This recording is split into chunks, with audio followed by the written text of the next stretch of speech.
we tend to position India as what we call legal drinking age. These are folks above 21 years for the most part across India. That's legal drinking age, at least for beer, totaling to about 21, 23 million. This is roughly, give or take, the population of Chile or Australia. So effectively, India, when you think about folks sitting in New York or Hong Kong, you're talking about an entire country being added as far as opportunity is concerned. We're not even talking about incumbents here who may not be participating with the category for a whole host of reasons. What I think has got picked up here, and it's a couple of very interesting opening points. One, I think Neeraj spoke about, which is, are we going to talk about FDI and potentially multinationals thinking about operating at scale, and scale here being the operative word. And the other was your introduction, which is quite flattering to begin with, which was our exponential growth. We try to think of those two together. What gets people excited about India is this exponential scale. It's not incremental over the next 10 years. It is not just us being happy that all signs are pointing north, but it is the unlock that when it does come, and there's a great deal of optimism with our company at least, that it is more a case of, in the foreseeable 3 to 5 years, than this not happening at all. That really excites everyone. Now, the exponential scale realizing itself, I think that's going to be an interesting discussion as the remainder of this conversation plays out. But I do think you have an incredible base of consumers who are tremendously aspirational, who are going through possibly the most tectonic lifestyle evolution in the last 30 to 35 years. We're not talking mobile phones. We're not talking a penchant for aspirational apparel or travel as it's been. We're talking everything happening at the same time that is playing out, which is this tectonic shift in lifestyle. And in that lifestyle, at the heart of it is the idea of socialization. And at the heart of socialization is where our categories sit. So you can imagine, insofar as stars aligning, the next 10 to 20 years should be some of the most promising ones AB InBev has seen in any country it's operated over the last 3 decades. So it truly is fascinating.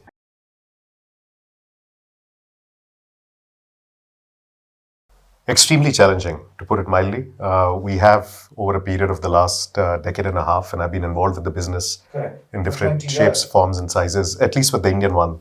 Spent 20 years with the company, but I've been involved with the Indian business in various capacities over the last decade and a half.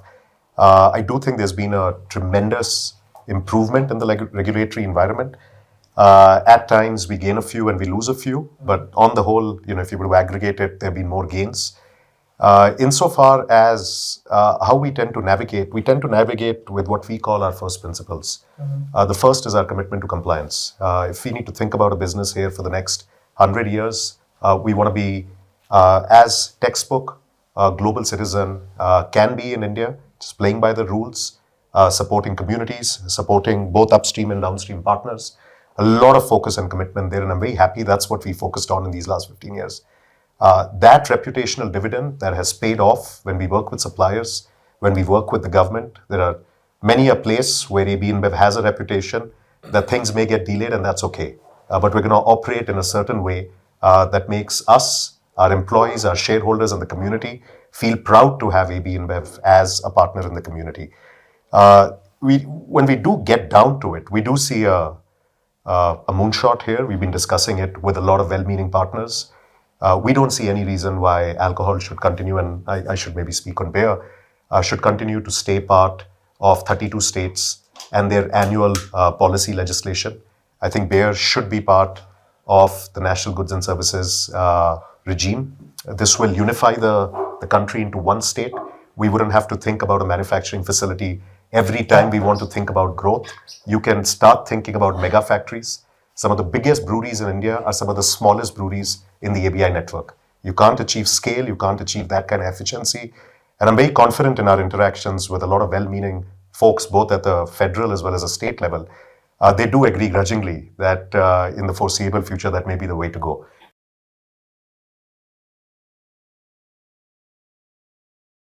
We had 4 pillars. One was, of course, farmers. They're the ones who help us localize, but localize at scale. At times, barley production doesn't quite keep up with the demand of of the business growth. And I think we're investing, we call this smart agriculture, investing on providing a lot of technology solutions so that farmers can grow better and grow in a more sustainable way. I think the sustainability from a financial lens, where crop growing of the kind that we have a need for more farmers to be invested. I think at this point we have 2,000 fully sustained farmers on barley growing. We need this number to grow quite significantly if our growth were to be sourced and supported fully through sourcing here in India. I think water is the other one. Beer is effectively barley water, if you can think about it. Our efforts on recycling, I think, are paying very good dividends, because beer effectively is a local product that needs community support. If you have a net impact on the community which is positive, I don't quite care what you call your initiatives. It is about a partnership where you are not taking while everybody is, you're not taking more than what you actually give back. So very proud that compared to many other water intensive industries, we're actually recycling 2 times that we extract in terms of groundwater. The other is circular packaging. I think there we're lucky, relatively speaking, to many other countries, that beer hasn't quite seen the adoption of PET, because we're effectively glass and can already has a very high degree of recyclable material. But we have ambitions there where we want to see even more recycled content in both our glass and can SKUs. And the fourth is renewables.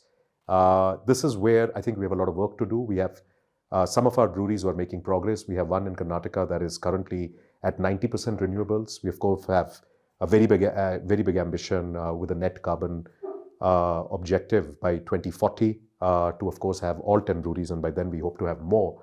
But we do find at times the ability to be able to execute that be quite demanding. And I think that's where a lot of partnership with the government to build the level of access to renewable infrastructure is something we oftentimes end up engaging with, and more work has to be done. But these are our 4 pillars.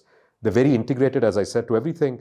Building a multinational business would be less about having these buzzword global strategies playing out, and it's more about seeing how deeply is your business becoming more and more a part of the social fabric, whether it's the consumer, the farmer, or the end user of your product. I think if all of them feel that they have an equitable role to play in this process, in whichever form or shape, they're getting good products, they're getting good worth for their produce, and ultimately we're contributing to the community by way of significant tax revenue, I think you get a very sustainable business. So we're less about the word ESG, we're more about, our actions, indeed.